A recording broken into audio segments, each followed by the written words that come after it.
The chair recognizes the gentleman from Ohio, Mr. Jordan, for 5 minutes. Did the FBI pay Christopher Steele, and was the dossier the basis for securing warrants at the FISA court to spy on Americans associated with the Trump campaign?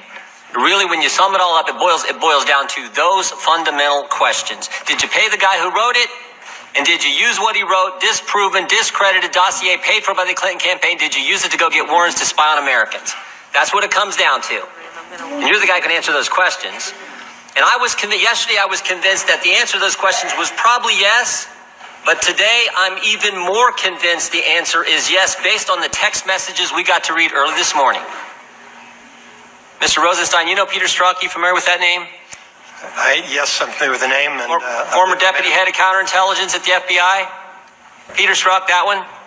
I don't know his precise title, but yes, he had a significant role in... Peter Strzok ran the Clinton campaign, interviewed Mills, Abedin, Clinton, changed the exoneration letter from gross negligence to extreme carelessness. Peter Strzok, who ran the Russian investigation, interviewed Mike Flynn. Peter Strzok, selected by Mr. Mueller to be on his team.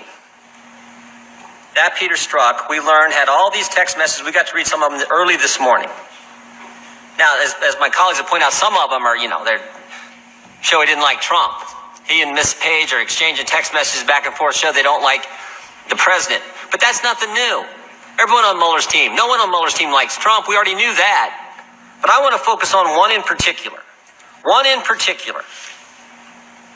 And this is a text message from Mr. Strzok to Miss Page, recalling a conversation and a meeting that took place in Andrew McCabe's office, Deputy Director of the FBI, recalling a meeting earlier. And Mr. Strzok says this: I want to believe the path you threw out for consideration in Andy's office. Then there's a break. Dash, it says that there's no way he gets elected. No way Trump gets elected. He says, I want to believe that. You said that in the meeting in Andrew McCabe's office. I want to believe that. But then he goes, but I'm afraid we can't take that risk. Now, this goes to intent. He says, we can't take the risk of, the people of this great country might elect Donald Trump president. We can't take this risk. This is Peter Strzok, head of counterintelligence at the FBI. This is Peter Strzok, who I think had a hand in that dossier that was all dressed up and taken to the FISA court. He's saying we can't take the risk. We have to do something about it. Now, don't forget the timeline here either, Mr. Rosenstein. Peter Strzok, January 10th, he's the guy who changes the exoneration letter from gross negligence, criminal standard, to extreme carelessness. July 2nd, he's the guy who sets in on the Clinton interview. July 5th, 2016, that's when Comey has the press conference and says, we're not going to prosecute. Clinton's okay, we're not going to prosecute. And then August 2016, we have this text message. The same month that the Russian investigation is opened at the FBI, August 2016.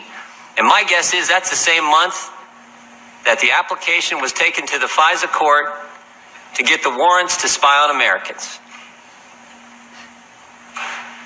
Using this dossier that the Clinton campaign paid for, Democrats paid for, fake news, all dressed up, taken to the court.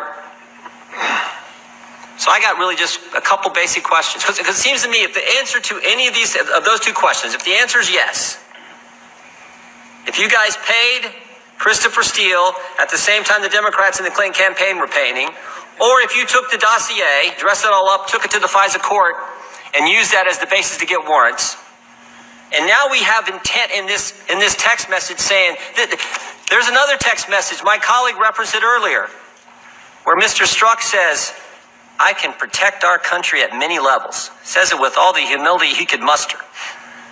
I can protect our country at many levels. This guy thought he was Super Agent James Bond at the FBI. This is obvious. I'm afraid we can't take that risk. There's no way we can let the American people make Donald Trump the next president. I got to protect our country. This is unbelievable. And I'm here to tell you, Mr. Rosenstein, I think the public trust in this whole thing is gone. So it seems to me you got two things you can do. You're the guy in charge. You're the guy who picked Mueller. You're the guy who wrote the memo saying why he needed to fire Comey. You're the guy in charge. You can disband the Mueller special prosecutor, and you can do what we've all called for. Appoint a second special counsel to look into this, to look into Peter Strzok, Bruce Orr, everything else we've learned in the last several weeks. Yes, Congressman, and I can assure you that I consider it very important to make sure the thorough review is done, and our Inspector General is doing a thorough review. That's how we found those text messages as part of that review. You've given that answer like 15 times. Let me ask you this. Are you concerned? I mean, this is what a lot of Americans are believing right now, and I certainly do, that the Comey FBI and the Obama Justice Department worked with one campaign to go after the other campaign. That's what everything points to. Think about what we've learned in the last several weeks. We first learned they paid for the dossier. Then we learned about Peter Strzok. And last week we learned about Bruce Orr and his wife, Nellie. I mean, this is unbelievable. So what's it going to take to get a second special counsel to answer these questions and find out, was Peter Strzok really up to what I think he was? I think it's important to understand, Congressman, we have an Inspector General who has 500 employees and a $100 million budget, and this is what he does. He investigates allegations of misconduct involving department employees.